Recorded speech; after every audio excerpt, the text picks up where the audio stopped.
what's happening right now? Have you seen Jacob? If I don't steal your home, someone else will. All Jews are respect. bluntly telling you, I'm stealing your fucking Jacob home. was a Are you mentally kidding ill. me right now, Andrea? Jacob, hold on, PLO. Jacob was a mentally ill guy, and those people were already evicted Oh, from. you have an excuse for everything. Come on, Andrea. PLO, listen to me. PLO, listen. I say this again and again in these lives, and I get tired of repeating this. Israel is not the wild, wild west of cowboys and Indians. Israel is a land of laws, just like in America, where if you get evicted from your home, a police officer comes to your house, serves you an eviction notice, and you can go to court to fight it. Israel's the same way. If you get evicted from your home in Israel, let me tell you the process. A police officer, an IDF soldier, comes to your house, serves you with an eviction notice. You then have a choice. You can go and you can fight it in court. And many evictions are fought in court for many, many years. There's actually Israeli charities that actually hire Israeli charities, not Palestinian charities, that actually hire Israeli lawyers to defend many of these Palestinians that are facing evictions, because left-wing Israelis are so pro-Pali and want to help the Palestinians from facing eviction. You can actually follow some of those groups on Twitter because they talk about. So you condemn Jacob? You don't agree with Jacob? Let me just finish. Even in the case of terrorist families whose homes are being demolished, they have to get a Supreme Court order to demolish that home. And sometimes the Supreme Court does not give that order, and that terrorist family's home actually gets saved from demolition. Everything has to go through court order. It's a family. I mean, it's a land of laws. Everything has to go through court order, through eviction order, through demolition order. You don't just like go and demolish homes, or people don't just walk into homes and say, I'm taking over your house. That's not the way it works in Israel. It's not the wild, wild west. It's not, it's not a caveman's land. It's a land of laws. I mean, I'll be honest, Andrea, at the end of the day, Jacob, us Palestinians, we believe that Jacob was some crazy guy that was trespassing. The only reason I believe he got able to move into that person's house was that person was already evicted. So with all due respect, Jacob was just some crazy guy. But again, I believe he eventually did move in, but she was already. Andrea, Mona Al-Kurd, the owner of the house, told him, "You are stealing my house. She lives in that goddamn house. That's her house." PLO. The only way someone can move into your house, PLO, listen, if I go to my neighbor's house, I live in an apartment building, and I walk into her house and say, I'm taking over your house, she's going to look at me like I'm a fucking insane person. The only way I can take over her house is if she gets an eviction notice, she doesn't fight it in court, or she does fight in court and loses, and then I then rent her apartment.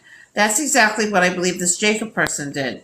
This person got evicted, and then he moved in, okay? Now, the reason, I don't know why he showed up at our house screaming at her. From what I understand, he's got a lot of emotional problems. But putting that aside, nobody can move into any house in Israel unless the prior tenant has moved out via eviction or via they've wanted to move out, okay? And the other person has the right to move in because they legally are allowed to move in. It's not the wild, wild west in Israel. You can't just walk into somebody's house and say, I'm taking over your house. It doesn't work that way.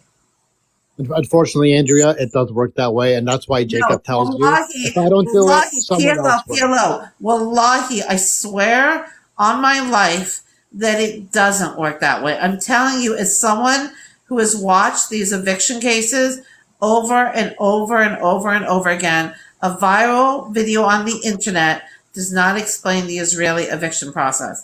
And Andrea, I'll go in Israel all the time, and what you're saying just isn't true. It just hear me out. I'll go with your stance. Say that's not the case. I'm living in this delusional world, and they got evicted. Are you really telling me that when the Palestinian goes to court, he's getting the representation? They're bebeing fair with the Palestinian? PLO. I'm gonna. They're discriminating against the Palestinians. I'm gonna explain something to you. There's certain PLO. I'm gonna break it down to you. There's certain laws that kind of put Palestinians in bad positions when it comes to evictions.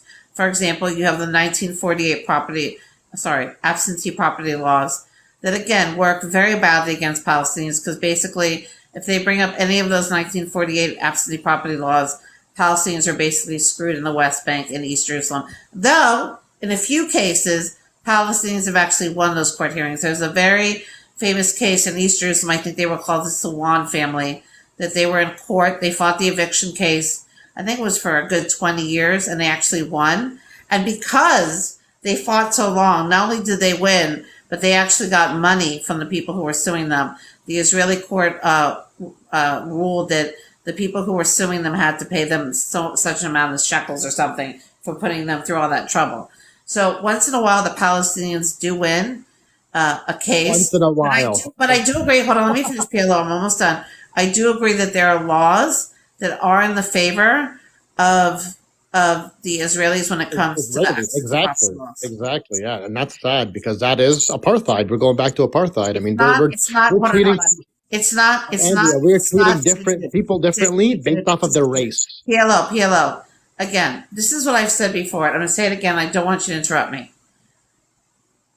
A situation can be bad, can be horrible, can be fucking terrible, but that doesn't make it apartheid. Okay?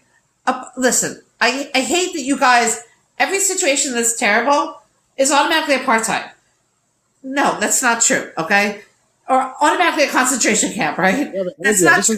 This is the population. This is the UN. I gotta finish this. Because I find this very annoying. I find this very annoying. Pilo, don't interrupt me, or else I'm going to remove you. Because I gotta say this. Okay? Oh, if you're threatening to remove, you can just drop me. I gotta finish. I gotta get this out. Because it's like 1:30 in the morning. I gotta say this. Listen. The absentee property laws are a travesty. I agree 100%. But it's not apartheid.